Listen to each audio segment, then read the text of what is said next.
저는 결혼 3년 차의 30대 초반 여자입니다. 제가 결혼해서 지금까지, 특히 지난 설날 명절 아침에 일어났던 일까지 한번 이야기해보려고 해요. 오늘 제 이야기는 들으시는 분에 따라서는 혈압이 크게 오를 수도 있으니 주의하셔야 할지도 모릅니다. 저는 대학을 졸업하자마자 취업에 성공해서 부모님이 큰 걱정을 하시진 않았어요. 우리 집 식구들 중에 제가 가장 공부를 못하는 편이라 학창 시절부터 속을 많이 썩히긴 했는데 다행히 취업은 좋은 회사에 성공적으로 들어가게 되었습니다. 친정아빠는 치과를 운영하고 계시고 엄마는 서울대 사범대학을 나와서 지금은 입시학원 원장님이세요. 제 위로 친오빠가 한 명 있는데 고등학교 때부터 외고를 들어가서 영어 공부를 열심히 하더니 대학을 미국으로 유학을 갔고 지금은 미국에서 취직해서 결혼하고 잘 사는 중입니다. 제가 집안에서 돌연변이 수준으로 너무 평범한 사람인데 그래도 남한테 피해 안 주고 자기 앞가림하면서 살 수 있으니 만족해요. 잘난 사람들만 있는 우리 집안에서 저만 좀 이상했기 때문에 어릴 때부터 저도 모르게 내심 위축되어 살았어요. 그래도 부모님 두 분 모두 화목하고 좋은 분들이고 제가 공부를 못한다고 해서 한 번도 혼나거나 무시당한 적 없었습니다. 진짜 저희 부모님 두 분이 큰 소리로 싸우는 모습 한 번 본 적 없었고 집안에도 경제적으로나 분위기가 항상 여유가 있어서 제가 엇나가지 않을 수 있었던 것 같아요. 남편은 제가 다니는 회사와 가까운 곳에서 일을 하고 있고 우연한 계기로 알게 되어 연애를 하다 결혼까지 하게 된 케이스예요. 대기업에 다니고 있는 사람이고 저희 회사와 일을 같이 하는 것이 많다 보니 서로 알고 지내는 사람들이 많았어요. 그러던 어느 날 회사 끝나고 두 회사 사람들이 술자리를 같이 하게 되었고 거기서 알게 되고 친해져서 결국 결혼까지 하게 된 거죠. 제가 다니는 회사도 남자들이 훨씬 더 많고 주변에 같이 일을 하는 협력업체들도 대부분 남자 직원들이라 지금까지 회사 생활하면서 솔직히 많은 고백을 받았어요. 밥 한 번 먹자, 술 사주고 싶다, 개인적인 번호를 알아내서 업무 시간 외에 전화를 하는 사람들도 정말 많았습니다. 그래도 그런 많은 사람들 중에 우리 남편이 조금 더 젠틀해 보였고 목소리나 성격도 좋아 보여서 저도 호기심이 가더라고요. 실제로 만나보니 여러모로 더 좋은 사람이었고 그래서 일찍 결혼까지 결심하게 되었어요. 하지만 그 집안 사람들 중에 인격적으로 멀쩡한 사람이 오직 제 남편뿐이었고 나머지 인간들은 하나같이 정상이 아니었습니다. 남편이랑 연애를 2년 조금 넘게 하고 프로포즈를 받았는데 결혼을 준비하기 위해서는 양가 부모님들에게 인사드리고 허락을 받는 과정이 필요하잖아요. 친정부모님 먼저 약속을 잡아 찾아뵈었고 다행히 처음 보는 자리에서 점수를 많이 따고 바로 결혼 승낙을 받을 수 있었습니다. 문제는 저희 집이 아니라 남편 쪽이었죠. 남편만 따지고 보면 정말 성격도 좋고 능력도 있고 어디 하나 빠지는 곳 없이 좋은 사람인 게 틀림이 없습니다. 하지만 아까도 이야기했지만 그 집안 인간들 중에서 유일하게 남편만 돌연변이에요. 우리 집에서 제가 돌연변이라 못난 사람인 것처럼 그쪽 집안에서는 저희 남편만 돌연변이라서 유일하게 말이 통하는 사람인 거죠. 저는 남편과 결혼을 하고 싶다는 생각을 했을 때부터 인생이 불행해지는 나락으로 떨어진 거나 다름이 없는 상황이었습니다. 처음으로 시댁에 인사드리러 가기 전에 저는 엄청나게 긴장을 많이 하고 있었어요. 남편과 연애를 하면서 그쪽 집안에 대해서 많은 이야기를 들었는데 시부모들이 워낙 옛날 분들이시고 약간은 가부장적이고 꽉 막힌 스타일이라 하더라고요. 그래서 결혼 승낙 받는 것도 쉽지는 않겠구나 생각을 하고 인사드리러 가기 전에 집 근처 과일 가게에서 커다란 과일 바구니도 맞추고 예쁜 꽃도 하나 사들고 찾아갔습니다. 시댁은 조금 오래된 주공 아파트에서 살고 계셨어요. 어차피 저희는 양가 부모님의 도움을 받으며 시작할 생각은 전혀 없었기 때문에 시댁 경제력에 대해서는 아무 상관이 없다고 생각했습니다. 집에 도착해서 남편의 뒤를 따라서 저도 들어갔는데 시어머니가 현관 앞까지 나와서 저희를 반겨주셨고 시아버님은 거실 소파에 앉아 계시더라고요. 생각한 것보다는 나쁘지 않은 분위기라 긴장이 조금 풀렸던 기억이 납니다. 제가 준비해간 선물을 건네드리고 어색한 인사를 마친 후에 저는 그냥 바닥에 앉아 있었죠. 남편이 미리 조언을 해준 대로 시부모가 정말 고지식한 사람들이라고 하길래 옷을 최대한 얌전하게 입고 갔는데 그러길 잘했다는 생각이 들었습니다. 한참이 지나도록 별다른 말씀 없이 가만히 있던 아버님이 저를 보시고는 회사가 어디냐고 물어보셨어요. 회사 이름을 말씀드렸더니 당연히 어딘지 모르셨고 자기 아들은 누구나 이름만 들으면 아는 대기업인데 차이가 너무 나는 거 아니냐 하시는 겁니다. 우리 아들이랑 같은 회사는 아니더라도 최소한 비슷한 대기업은 다니고 있어야지. 부부 사이의 능력 차이가 너무 많이 나도 별로 안 좋은 거야. 그 말에 남편이 적극적으로 나서서 제 회사도 대기업 못지않은 좋은 곳이라고 설명을 했지만 아버님은 끝까지 탐탁치 않아 하는 눈치였어요. 그러더니 결국 저희 부모님은 뭐 하시는지 호구조사가 시작되었고 제가 저희 아빠는 치과 의사이시고 엄마는 학원을 운영하시며 오빠는 미국에 살면서 IT 회사 엔지니어로 일을 하고 있다고 말을 했더니 조금 놀라시더라고요. 아무리 직업에 귀천이 없고 자기 일 열심히 하고 살면 그만이라지만 아버님은 평생 건설 현장에서 일을 하시다가 지금은 나이도 있고 거의 쉬는 중이라 하고 어머님이 마트에서 일을 하며 생계를 꾸려나가시고 있어요. 그게 나쁘다는 건 아닌데 아버님이 먼저 저희 부모님 직업을 물어보시고 본인 생각보다 차이가 많이 나는 것 같으니 자존심을 좀 상해하시는 것 같았습니다.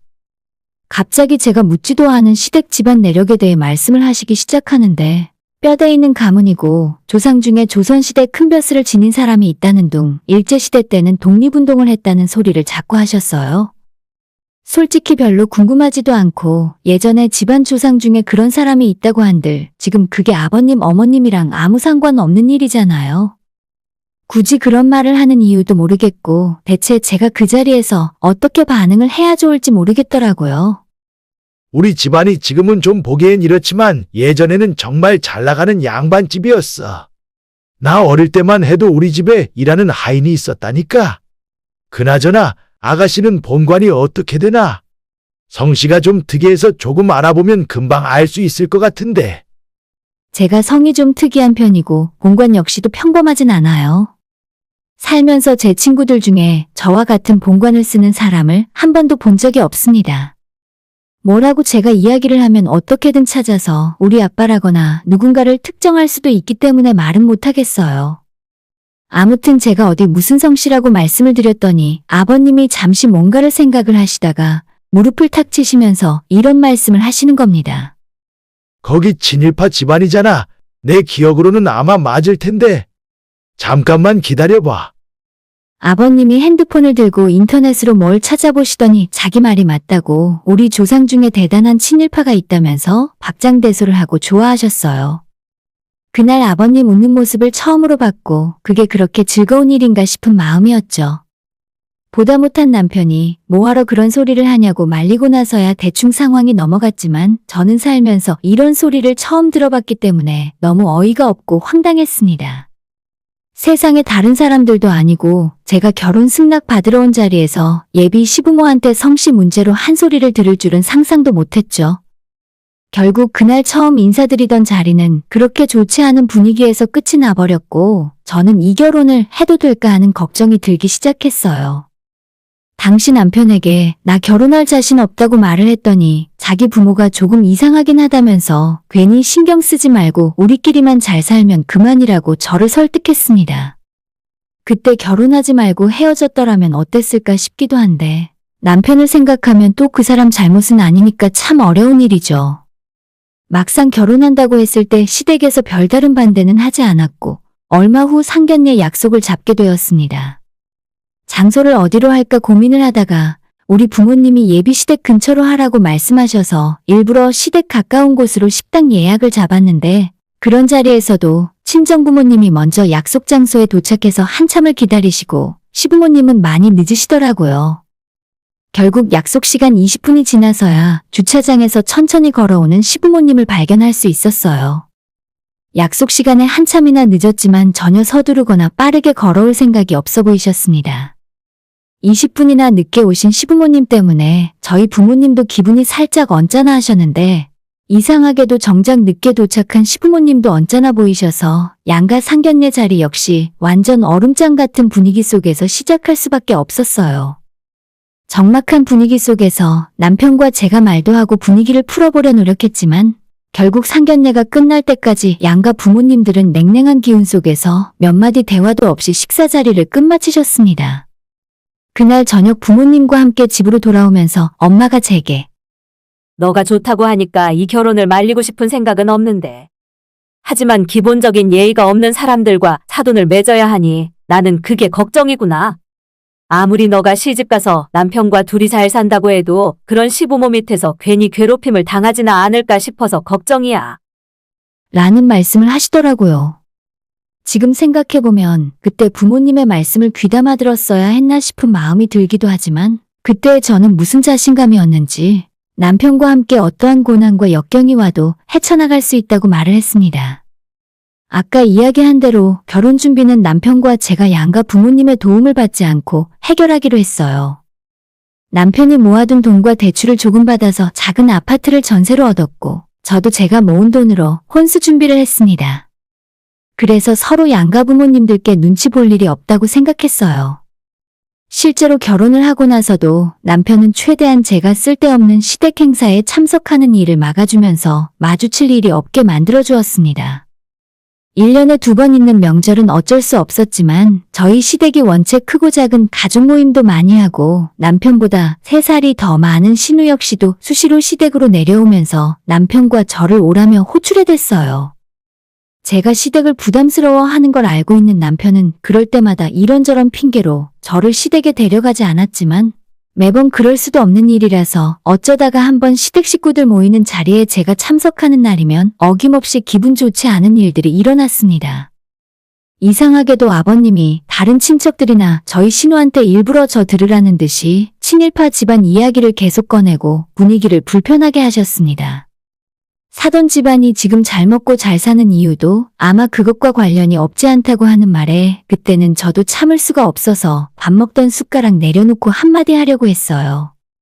하지만 저보다 남편이 먼저 나서면서 불편한 자리에서 저를 빼내어 데리고 나갔어요. 아, 제발 좀 그만하시라고요. 자꾸 이런 식이니까 내가 창피해서 집에 같이 못 오는 거예요. 남편이 아무리 그렇게 화를 내고 말을 해봤자 아버님이나 다른 식구들의 태도가 바뀌는 건 없었고 시간이 지날수록 점점 저를 더 무시하는 듯한 느낌이었어요. 특히 결혼할 때 제가 친정에서 아무런 도움을 받지 않고 결혼했다는 걸 시어머니나 신우가 알게 된 이후로는 제가 다른 식구들처럼 공부를 잘하지 못해서 버린 자식 취급받는 거 아니냐는 소리까지 제 귀에 들어왔습니다. 하루는 너무 스트레스 받고 짜증이 나서 친정 아빠한테 진짜 우리 집안이 친일파 집안이 맞냐고 물었는데 아빠도 그 부분에 대해서 정확하게 아는 건 없으셨고 우리 성씨 쓰는 사람 중에 유명한 친일파가 하나 있다고는 들었지만 그게 우리 직계 조상은 아니라고 말씀을 하셨습니다.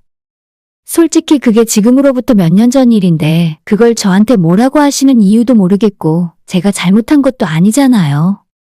왜 자꾸 그런 소리를 들어야 하는지도 모르겠고 시댁 갈 때마다 아버님이 시비를 걸어대니 너무 짜증이 났었죠. 그러다가 하루는 남편이랑 대화를 하던 중에 진짜 시댁 조상 중에 독립운동을 한 사람이 있냐고 제가 물어봤는데 남편이 하는 말로는 잘은 모르지만 자기 아버지의 할아버지 그러니까 증조할아버지가 예전에 독립운동을 했었다고 전에 듣기만 했다 하더라고요. 그래서 혹시나 하는 마음에 진짜 자료가 남아있는지 증조할아버지 성함을 한자까지 알려달라고 해서 인터넷에 검색을 해봤습니다. 당연히 독립운동에 대해 거의 나오는 건 없었는데 제 눈을 끄는 단어가 하나 있었죠. 바로 그건 친일 인명사전이라는 말이었는데 거기 친일단체에 소속된 인물 중에 하나가 바로 남편의 증조할아버지의 이름과 한자까지 똑같은 동명이인이었습니다. 증조할아버님이 언제 돌아가셨다고 했지? 충청도에서 태어나셨다고? 조건을 하나씩 맞춰보니 아무리 봐도 여기에 적혀있는 이 사람이 남편의 증조할아버지와 동일 인물이 확실해졌어요. 진짜 기가 막히고 코가 막힐 노릇이었죠. 아버님께서는 제가 단지 친일파 사람과 본 적이 같다는 이유로 저희 집안을 친일파 집안이라 말씀을 하고 다니셨으면서 정작 시댁은 바로 직계 증조할아버님께서 인명사전에까지 이름을 올릴 정도로 대단한 친일파셨잖아요. 어쩐지 아버님 어린 시절에 집안에 일을 해주는 하인이 있을 정도로 부유하게 사셨다고 말씀을 하셨는데 그 말이 완전 틀린 말이 아니겠다 싶었습니다. 제가 알아낸 이 사실을 어떻게 갚아줘야 하나 고민을 하고 있었는데 며칠 후에 신우가 또 제게 연락을 하더니 아버님 댁에서 같이 저녁 먹자며 부르더라고요. 평소 같으면 야근을 한다는 핑계로 참석하지 않았을 텐데 그날은 제가 먼저 자진해서 시댁에 가겠다 말을 했습니다. 한참 저녁을 먹고 있었는데 역시나 아버님의 그 레파토리가 또 시작이었어요. 뉴스를 같이 보다가 요즘 사람들이 일본 여행 많이 간다는 뉴스가 나오자마자 갑자기 저를 쳐다보시더니 저런 인간들이 다 친일파라면서 예전에 나라가 광복했을 때 친일파를 제대로 처리하지 않아서 이런 사태가 벌어졌다 하시더라고요. 말세야 말세. 다들 뭐가 좋다고 일본 여행을 저렇게들 다니는 건지. 요즘 세상에는 친일파들이 더 잘 먹고 잘 살면서 떵떵거린다니까. 우리 집안처럼 독립운동하던 사람들은 하루 밥 먹고 살기가 힘든데. 그러면서 아버님이 저를 보고 이런 질문을 하시는 겁니다. 근데 너희 집이 지금 잘 먹고 잘 사는 것도 따지고 보면 다 조상님 덕 아니냐? 왜 예전에 일제시대 때 물려받은 재산이 많이 있을 거 아니야? 남편이 저 대신 또 나서려고 했는데 이번엔 남편을 제가 막았어요. 아버님이 먼저 선을 넘었고 그 말을 듣자마자 이번에야말로 기회가 왔다고 생각했습니다. 근데 아버님 그거 아세요? 증조할아버님이 독립운동가가 아니라 사실 친일파셨더라고요. 아예 단체도 만들어서 활동하셨던데. 아니, 제가 이상한 소리를 하는 게 아니라 인명사전에 다 증거가 남아있어요. 증조할아버님 이름이 떡하니 써있더라고요. 출생연도랑 돌아가신 연도까지 담았는데 독립운동이 아니라 친일파 하셨나봐요. 아버님, 앞으로는 어디 가서 함부로 집안 이야기하시면 안 되겠네요. 친일파 집안인데 독립운동가라고 거짓말을 했다가는 큰일 날지도 몰라요. 처음엔 무슨 소리냐고 화를 내시고 아버님이 먹던 밥숟갈을 집어 던지시는 바람에 와장창 뭔가 깨지는 소리가 났습니다. 그러거나 말거나 제가 핸드폰을 꺼내서 이것 좀 보시라고 여기 써 있는 사람이 저희 집안 증조 할아버님이 맞지 않냐고 다시 물었습니다. 그러자 아버님이 얼굴이 벌개지셔서 제가 들고 있는 핸드폰을 낚아채 가셨어요. 본인 눈으로 몇 번이고 확인을 하셨지만 아무리 봐도 거기에 설명되어 있는 친일파가 저희 시댁 증조 할아버님이 맞았습니다. 한참 뒤에 침통한 얼굴로 제게 핸드폰을 돌려주시더니 자기는 입맛이 없어서 더 이상 밥 못 먹겠다 하시고 안방으로 들어가 누워버리셨죠. 항상 시아버지가 친일파 이야기를 할 때마다 옆에서 변죽을 울리며 제 속을 뒤집던 시어머니와 신우도 그때만큼은 입을 꾹 다물고 조용히 밥만 먹더라고요.